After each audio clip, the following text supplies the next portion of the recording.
మన చరిత్ర మనమే గుర్తు చేసుకోవాలన్నారు టీజేఎస్ అధ్యక్షులు ఎమ్మెల్సీ కోదండరాం. తెలంగాణ ఉద్యమంలో మన ఘన చరిత్ర బయటపడిందన్నారు. సీనియర్ జర్నలిస్ట్ నుగ్గు నూతల యాకయ్య రచించిన గోల్కొండ పత్రిక సాహిత్య సంస్కృతిక చైతన్య గ్రంథం ఆవిష్కరణలో పాల్గొన్నారు కోదండరాం. తెలంగాణ అస్తిత్వాన్ని టీడీపీ బొందబెట్టిందన్నారు సీనియర్ జర్నలిస్ట్ అల్లం నారాయణ. తెలంగాణ పదమే చరిత్రలో లేదన్న టీడీపీని బహిష్కరించాలని చెప్పారు అల్లం నారాయణ. యాకయ్య పరిశోధనాత్మక గ్రంథం ఆవిష్కరించారన్నారు వెలుగు V6 స్టేట్ బ్యూరో చీఫ్ చిల్ల మల్లేశం. ఇక మరిన్ని పరిశోధనాత్మక గ్రంథాలు రావాల్సిన అవసరం ఉందన్నారు. చరిత్ర అంటే పాఠ్య పుస్తకాల్లో కాదు సమాజంలో ఉందన్నారు వక్తలు. ఎక్కవలసిన వాళ్ళమే అని అవన్నీ కూడా వాస్తవమే. అవి రాలేదు, వెలుగులోకి రాలేదు. చాలా కీలకం ఈ గోల్కొండ పత్రిక. అది కూడా 100 ఏళ్ళు అయింది ఏర్పడి.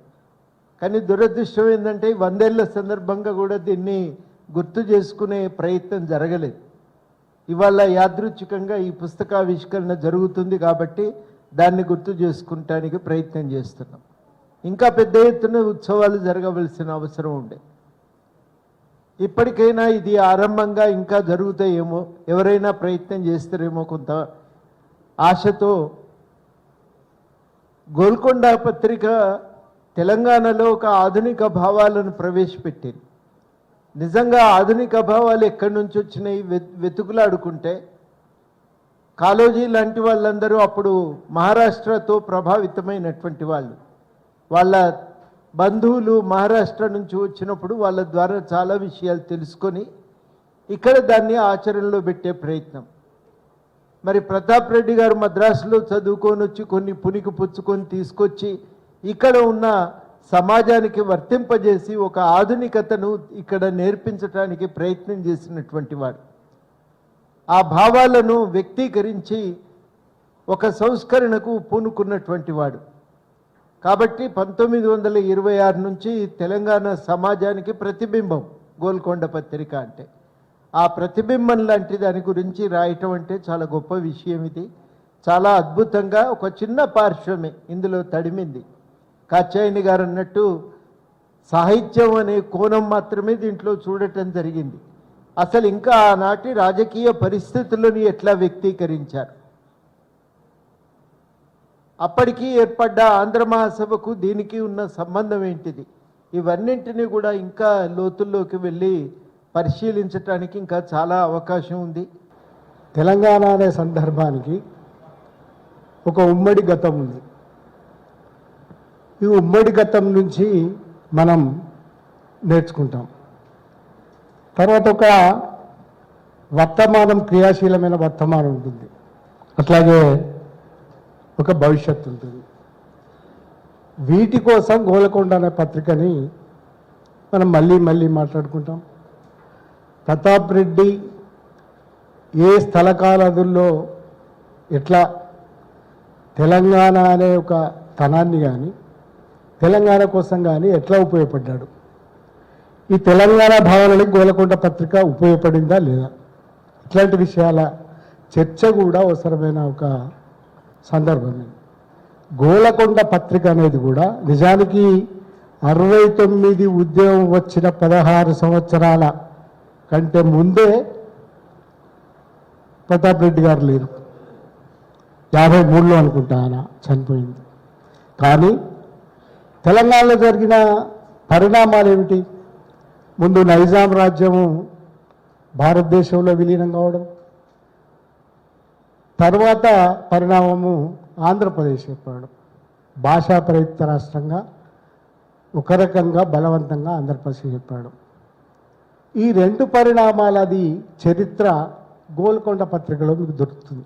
ఏం జరిగింది ఈ 2 పరిణామాల మధ్యలో? యాకన్న లాంటి వాళ్ళు ఇక్కడికే సాధించిన దాంతో సంతృప్తి చెందకుండా మరిన్ని పరిశోధనాత్మకమైనటువంటి ఇంకొక విషయం చెప్పాలి. ఇక్కడ చరిత్ర అంటే పాఠ్య పుస్తకాల్లో లేదు, సమాజంలో ఉంది. సమాజంలో ఉంది అంటారు ఎవరు? రాహుల్ సాంకృతి అని అంటాడు. పాఠ్యపుస్తకాల్లో కాదు, సమాజంలో ఉంది. సమాజ అంతరాల్లో, సమాజ సంఘర్షణలలో చరిత్రను శోధించాలి. ఈ సామాజిక సమస్యలకు పరిష్కారం చూపెట్టాల్సిన బాధ్యత జర్నలిస్టులుగా మనందరి మీద ఉంది కాబట్టి ఈ పరిశోధనలు ఆయన నుంచి మరిన్ని పరిశోధనాత్మక వ్యాసాలు పుస్తకాలు రావాలని ఆశిస్తూ గోల్కొండ అది తెలంగాణ ఉద్యమం బాగా ఉధృతంగా సాగుతున్న కాలం 2011 అంటే వాస్తవానికి తెలంగాణ సాహిత్య చరిత్ర మీద కూడా బాగా చర్చ జరుగుతుంది. ఆ టైంలో మేడం నువ్వు గోల్కొండ పత్రిక మీద చేయి, ఇంతవరకు ఎవరు చేయలేదు దాని మీద, కాబట్టి మనకు కొత్త సాహిత్య చరిత్ర నిర్మాణానికి అందులో మనకేమన్నా ఉపయోగపడవచ్చు, అది బాగుంటుంది కూడా ఈ టైంకి అని అంటే నేను స్టేట్ సెంట్రల్ లైబ్రరీ అట్లే ఇక్కడున్న ఆంధ్ర సరస్వతి పరిషత్తులో ఉన్న లైబ్రరీలోకి వెళ్ళి గోల్కొండ పత్రిక ప్రతులను ఫస్ట్ ప్రాథమికంగా చూసి వచ్చాను. నా అదృష్టవశాత్తు ఏమైందంటే నేను 2012లో నా పిహెచ్డి రిజిస్ట్రేషన్ అయిపోయినాక ఒక పెద్ద ప్రాజెక్ట్ పెట్టిండ్రు అప్పుడు ఉమ్మడి ఏపీలో. అన్ని పాత పత్రికలన్నింటిని డిజిటలైజ్ చేసి ఆన్లైన్లోకి తీసుకొచ్చిండ్రు. నేను నా రిజిస్ట్రేషన్ అయిన 3 నెలలకే అవి ఆన్లైన్లోకి వచ్చేసినాయి ప్రెస్ అకాడమీ ఆర్కైవ్స్లో. దాంతో నాకు ఈ లైబ్రరీల చుట్టూ తిరిగే పని చాలా వరకు తప్పింది. అయినా కూడా తిరిగిన క్రాస్ చెక్ చేసుకోవడానికి సార్ దగ్గర ఒక 56 నుంచి 66 వరకు డివిడి ఉన్నది మొత్తము గోల్కొండ పత్రిక పీడిఎఫ్ కాపీలు. అవి ఆ డివిడి మొత్తం నాకు ఒక కాపీ చేసి ఇచ్చేసాను. దాంతో నాకు పెద్ద ధైర్యం వచ్చింది. ఇక నాకు 10 ఏళ్ళ కాపీలు అంటే చాలా ఎక్కువ. అది సాహిత్య సాంస్కృతిక అంశాలకు సంబంధించిన ఏమైనా వార్తలు వచ్చినాయా, ఏమైనా ఆర్టికల్స్ వచ్చినాయా, ఏమైనా రిపోర్టింగ్ ఎట్లున్నది అప్పుడు అనేది అది చూస్తూనే జనరల్గా పొలిటికల్గా అప్పుడు జరుగుతున్నది అవి కూడా నేను డే టు డే ఏ డేట్లో ఏమేమి వచ్చిందని అట్లా నేను ముందు ఒక నోట్స్ ప్రిపేర్ చేసుకుని దానికి ఒక 2-3 ఏళ్ళు పట్టింది. అది అయిపోయాక ఇంకా ఒక్కొక్కటి కవిత్వము, కథ, సాహిత్య విమర్శ, చరిత్ర సాంస్కృతిక వ్యాసాలు, ఇంకా ఏమన్నా విశేషాలు ఉంటాయి అవన్నీ వేరువేరుగా వర్గీకరించి నేను ఈ పిహెచ్డిని చాప్టరైజేషన్ చేసుకొని నేను